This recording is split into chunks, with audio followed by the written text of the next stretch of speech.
I'm Ashok Bhaumik and I'm a painter. Okay. तो भूमन जी, आप इस पेंटिंग को कैसे देखते हैं? आपका पेंटिंग नज़रिया। अंदर के जो व्यक्तिगत एक पर्सनल जो एक्सप्रेशन होता है उसका कि जितनी अच्छी तरह से आ जाए, जो आप दिल में सोचती हैं वो कैनवस पे जितनी अच्छी तरह से आ जाए और स्पॉन्टेनियसली आ जाए, मैं उसी को समझता हूँ कि वो सफल चित्र है। युवा कलाकारों के लिए इस तरह की प्रदर्शनियों का क्या महत्व है? बहुत बहुत महत्व है, क्योंकि जो छोटे शहर में लोग रहते हैं, जो कलाकार संघर्ष कर रहे हैं, उनके लिए ये सुविधा नहीं है। बड़े शहरों में, दिल्ली में ये सुविधा बराबर बनी है, तो चित्रकारों को इसका लाभ लेना चाहिए। ये प्रदर्शनी आज की कला चेतना को कैसे जगाती है, दर्शाती है? नहीं, बहुत महत्वपूर्ण है, क्योंकि दोनों प्रदर्शनियाँ बिल्कुल भिन्न स्वाद की हैं और एक बड़ा रेंज मिलता है। रंगों का प्रयोग के बारे में समझ में आती है, स्ट्रोक्स के बारे में समझ में आती है। कुल मिला के बहुत ही महत्वपूर्ण, जो युवा चित्रकार हैं उनके लिए बहुत महत्वपूर्ण प्रदर्शनी है। मैं मानता हूँ इसको कि लोगों को देखना चाहिए। जी। जैसे कि आज का जो समय चल रहा है, तो आज के समय में कला समीक्षा को, भूमिका को कितनी महत्वपूर्ण आप मानते हैं? कला समीक्षा की भूमिका, अगर सचमुच की समीक्षा हो तो उसकी भूमिका बनती है, पर मेरे ख्याल से समीक्षा है नहीं। समीक्षा पूरी खरीदी हुई समीक्षाएं हैं और उसका कोई महत्व नहीं है। तो मैं मानता हूँ कि चित्रकार जितनी दूर रहे इन समीक्षाओं से और अपने साथियों से, अपने मन से जो बात बनती है उसको चलाए, क्योंकि समीक्षा तो उस तरह से है नहीं। कलाकार के लिए आप क्या बोलना कलाकार को चाहेंगे? लिए यही मैं कहूँगा कि दिल्ली में अगर आप हैं और चित्र बना रहे हैं, तो जितना संभव है, मैं दोहरा लूँ कि जितना संभव है वो बाज़ार से दूर रहें, क्योंकि बाज़ार में एक बार फंस जाएंगे फिर आप उससे निकल नहीं पाएंगे, और एक दिन ये भी होगा कि बाज़ार आपको खुद निकाल देगा। तो उस स्थिति, वैसी स्थिति न लगा बनाए और स्वतंत्र रूप से जो दिल में, मन में आता है उस पर यकीन रखते हुए चित्र बनाएं। धन्यवाद। मैं प्रोफेसर विमानवी दास हूँ। मैं प्रैक्टिसिंग स्कल्पचर हूँ और मैं All India fine arts and craft society का प्रेसिडेंट भी रहा हूँ। और आज के दोनों आर्टिस्ट की प्रदर्शनी में मैं चीफ गेस्ट बना हुआ हूँ और उद्घाटन के बाद मैं इन दोनों की काम, इन हस्बैंड वाइफ हैं, बट मुझे अच्छा इसीलिए लगा कि दोनों एक छत पे रहने के बावजूद इन दोनों की धाराएं हैं, पेंटिंग की धाराएं बिल्कुल अलग है। एक से दूसरे के साथ कोई संपर्क नहीं है। एक ने लैंडस्केपिंग में माहिर है, दूसरे ने रियलिस्टिक, एंड उनकी जो स्टाइल है थोड़े से पुराने परंपरा के साथ मिला जुला है। रियलिस्टिक बेस है बट ड्रामेटिक फॉर्म है। वो मुझे बहुत अच्छा लगा रंजीत के काम में। और उसमें और सारे जो सब्जेक्ट लिए हैं मैंने, मूवमेंट एंड डांस के फॉर्म्स वगैरह, वो बाकी ही काबिल तारीफ हैं। और using of dresses, strokes, colour बहुत मेच्योर, बहुत मेच्योर। और सिमिलरली जुनू, उसकी वाइफ के नाम है जुनू, यस, रंजित की। तो वो उसकी जो लैंडस्केपिंग है mostly an abstracted form of landscape, but उनकी कलर में बहुत सिंप्लिसिटी, बोल्ड और ब्रीदिंग स्पेस रखा, जो कला में ये होना चाहिए था। और सबसे जो खासियत जो है कि हमारे भारत में आजकल जो कंटेम्परेरी पेंटर स्कल्पचर्स जो काम कर रहा है, इसका एक प्रतिफलन है और बहुत अच्छे हैं। हमें दुनिया देखने की कोई ज़रूरत नहीं है। अपने भारत महान है, भारत के देश, भारत के कल्चर, भारत के हर चीज़ में एक एक एक पॉइंट पे गिना जाता है। तो वो यही सारे प्रतिरूप है। यंग जनरेशन है, आगे के लिए और भी एक्सपेरिमेंट करेंगे। Art is nothing but A mental reaction. तो अपना अपना मन के प्रतिफलन इन दोनों मियाँ बीवी ने ऐसे रखा। तो मैं इन दोनों के तहे दिल से आशीर्वाद देता हूँ और धन्यवाद करता हूँ। मैं झुनू सरकार न्यू दिल्ली से हूँ। मेरा बॉर्न एंड बॉटअप मैं कोलकाता से हूँ, पर नाउ इन बेस दिल्ली। मैं एब्स्ट्रैक्ट आर्टिस्ट हूँ। मैं एब्स्ट्रैक्ट पेंटिंग बनाती हूँ और यही मुझे अच्छा लगता है, कलर के साथ खेलना। हाँ, उसको फॉर्म में डाल के उसका एब्स्ट्रैक्ट पेंटिंग बनाना। हाँ, ये मुझे बहुत अच्छा लगता है। कला के साथ खेलना आपको कितना अच्छा लगता है और कब से आप इसके जुनून में उतरे हुए? ये कलर के साथ खेलने का जो तजुर्बा है ये मेरा बचपन से ही है। मुझे कलर रंगों से प्यार बचपन से ही है। मैं बहुत बचपन में मैं बहुत कलर मतलब लेके ऐसे जो ड्राइंग होती है ना वो ड्राइंग करने के लिए बहुत अच्छा लगता था मुझे। जैसे पेस्टल कलर हो गया, वाटर कलर हो गया।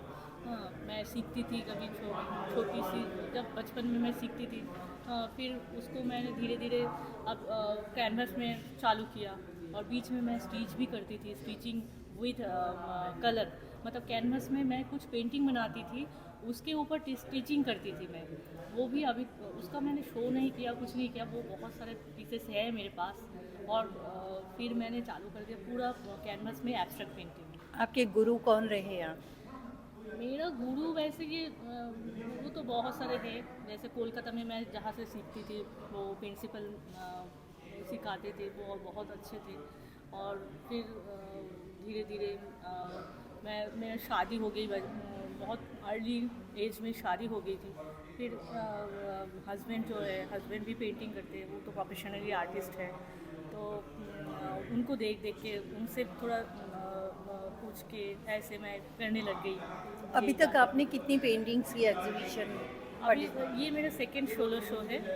पहले हैबिटेट में किया था और ये ललित कला में सेकंड। और एब्रॉड में मेरा काफ़ी शो हो गया, दुबई में, सिंगापुर में शो हो चुका है मेरा। तो क्या लगता है आपकी जो पेंटिंग्स हैं वो पब्लिक तक कैसे पहुंचती हैं और कितना पसंद कर रहे हैं, या कितनी उनकी डिमांड भी आती है? कभी कभी कोई खरीदना भी चाहता है, तो उसके लिए आप कैसे देखते हैं, क्या कहेंगे उसके लिए?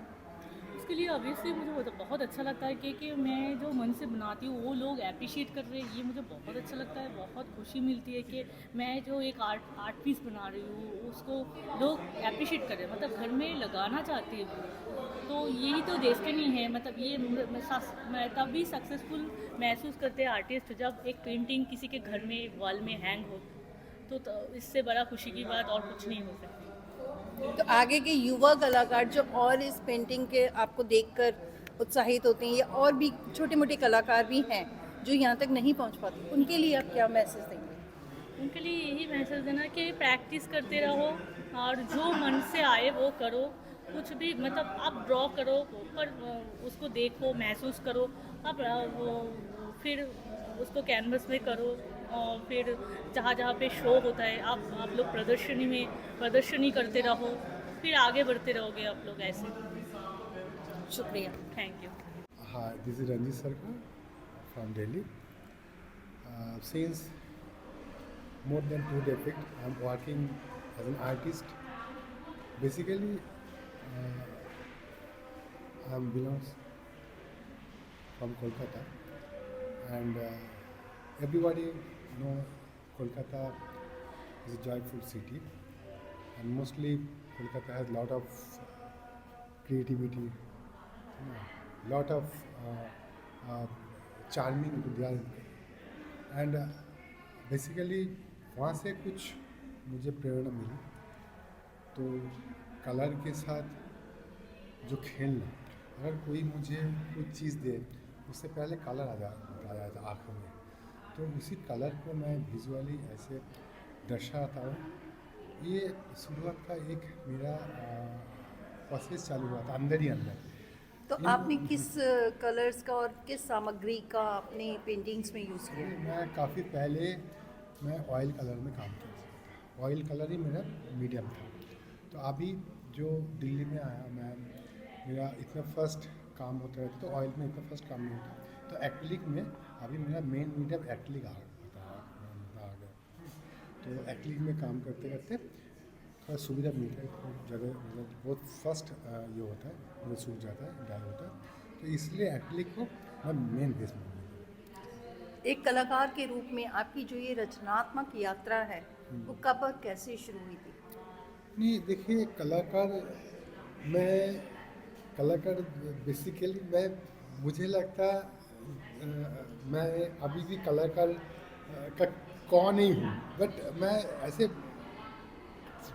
प्रयास करता हूँ। मैं अपना एक जुनून है अंदर कुछ करने का, तो मैं अभी भी करते जा रहा हूँ। तो ये जानी मेरा 30 साल से मैं इसको प्रोफेशनली मैं कला को एक्सेप्ट किया। एंड मेरा ब्रेड एंड बटर इससे चलती है basically lot of client world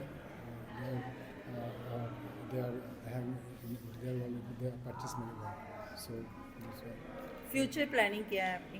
ma'am future plan कुछ अलग करूँगा जैसे जैसे पेंटिंग को लेके जैसे मैं कुछ टाइम पहले मैंने बताया जो बहुत रूरल एरिया में बच्चे लोगों का ट्यूशन नहीं मिलता वो होपलेस हो जाता है जस्ट फॉर चाइल्डहुड एंड मैं सोचता हूँ इन बच्चों के लिए कुछ काम करूँगा आफ्टर ऑल आज मेरे उतना फाइनेंशियल स्टेबिलिटी नहीं है बट जब मेरे पास आएंगे तो मैं कुछ ऐसे वनर बच्चों को मैं ढूंढूंगा और इन लोगों को मैं ट्रेन करूँगा ऐसे मतलब ये लोग आगे जाके बड़े बड़े आर्टिस्ट बने इस टाइप का हम लोग कुछ